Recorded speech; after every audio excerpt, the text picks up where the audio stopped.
In this video, I'll be repairing these three new 3DS XLs. I paid a total of $500 for these new 3DSs and I need to repair at least two of them to get my money back. I'll be making a 3-video series on these, so tune in next week to find out if I can repair them. Starting with this dark blue Japanese new 3DS XL, which I paid $150 from eBay.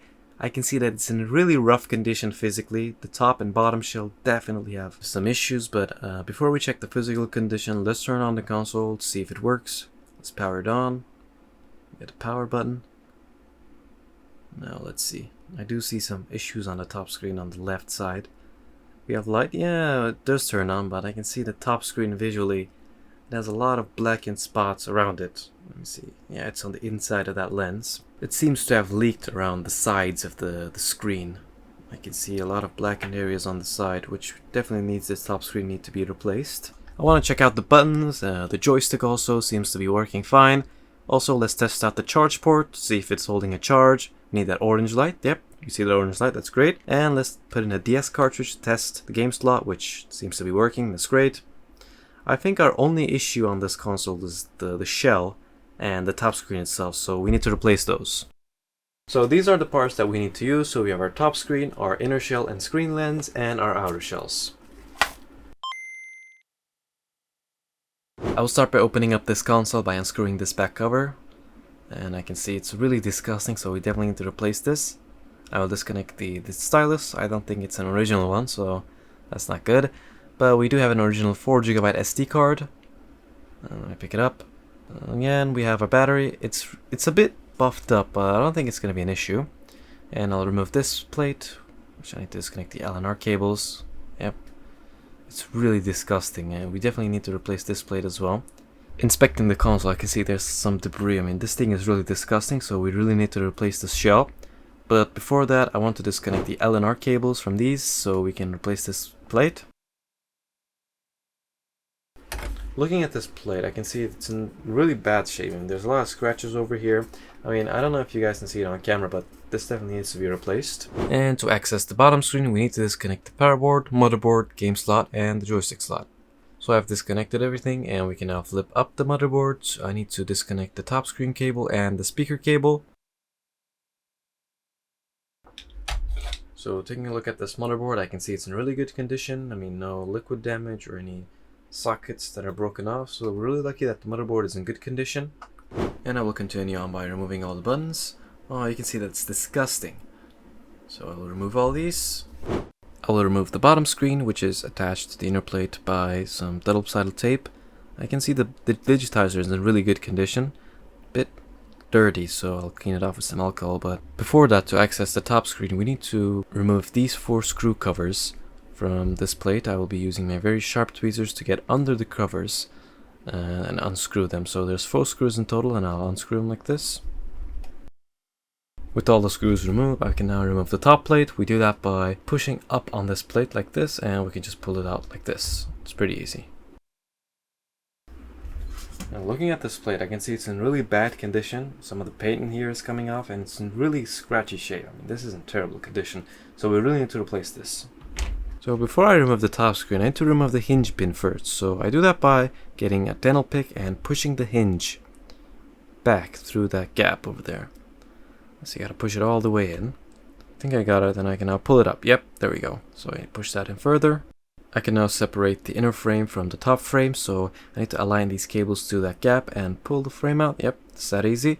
I'm looking at this frame, I mean, this is disgusting. Look at this, there's a lot of gunk. I can't even see through the gap that I pulled out the cables. I mean, this is probably the worst condition or the most dirtiest inner frame I've ever seen.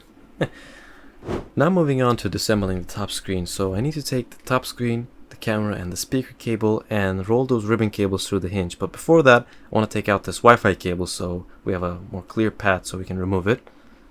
Yep, carefully. We can put that aside. So now I'll fold these up, and I will roll these cables up tightly so I can squeeze them through that metal plate. So I'll roll them up nicely, and I have to push them in like this. This one's a bit tricky. And I should just pull them out like that, and there we go. That's that simple. So looking at this frame, I can see it's in really bad shape. There's a lot of scratches on this side, so I think I'll replace this as well.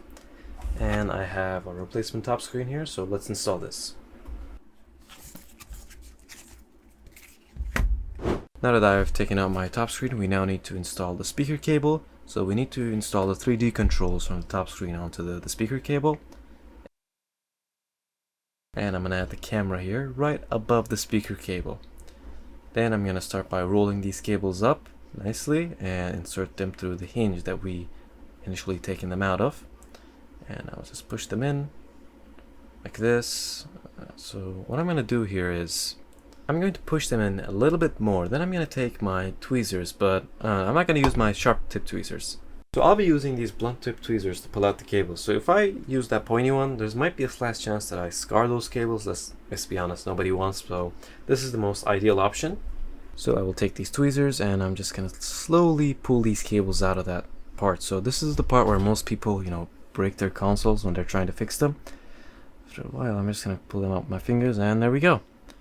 And I'm going to insert the Wi-Fi antenna last. I'm just going to put it in its plastic socket. Make sure it's on there. And I'm going to fold the screen up. And there we go. That's the most hardest part of the repair. And that's done. And lastly, I will screw in the speaker cable, and that's the top part done. Now that we have finished installing the top part, I will now install this new inner frame. As you can see, it's really clean relative to the old one. And to install this, we just need to install the Wi-Fi cable through the gap first. So I'm just going to slide it in. And slide the cables in through that gap. And once that's done, I'm just going to align them perfectly and just push it in. And align that metal ring as well with the hinge. And there we go. That should be good. And now I will move on to install the hinge. So I'm going to put the console in this position. I'm going to push down with my screwdriver. So once I heard that click, yep, it should be in like that. And there we go. I will be putting back the bottom screen and the buttons, but also feel free to comment down below if you think I will be able to repair all three of these consoles and if you'd like to see the continuation of these series. So let's continue. So I'll just slide in the bottom screen. When you're putting in replacement shells, this might be a bit loose, but you're going to screw it in, so it should be fine. And I'll move on by installing the game slot just above the D-pad, the C-stick and the power board, and lastly the motherboard, which I will just close down like this. So I think we have it enough together to test it, so I'll attach the battery to the power board and just push it on the power button. And let's see if it will turn on. Oh, I see light on the bottom screen, that's a good sign. It's not popping off, and there we go. The top screen looks really nice. And the bottom screen also looks good. Okay, so let's put this thing back together properly now. So I've installed the L and R cables onto this new plate, and I'll just install the L button onto the power board and the R button onto the motherboard. It's a bit tricky, so let me just install it like this, and I can just close this down, and it looks to be a perfect fit. And I will install this replacement top shell onto the console. I mean, when you're using third-party shells like this, it's really important to really push it in there. It might be a bit misfit, but once you screw it in, it should be good. So I guess you gotta really make sure it's on there.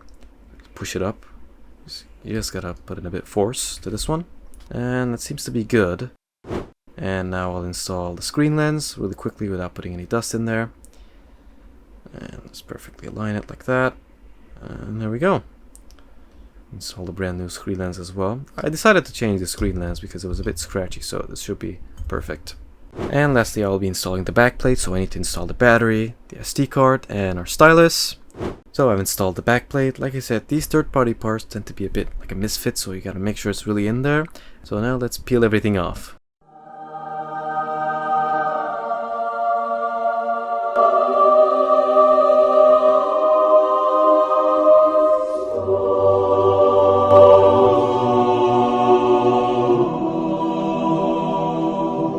After a very satisfying peeling montage, now let's turn this console on to see if it works. So let's press the power button, and let's see if it will turn on. Yeah, it does turn on. I mean, we already tested it, but it's nice to see it working when it's fully assembled. So let's test the joystick, the buttons, the L and R buttons seem good. Let's also test out the camera, which we forgot at the first one. So let's test the inner camera. Yeah, that's good. Let's see the outer camera. Yeah, that also works. We also need to install these 4 screws with the rubber covers, but I'll install that off camera. So I was able to fix the first new 3DS XL. Tune in next week to find out if I can repair the next one, and comment down below if you enjoyed this video.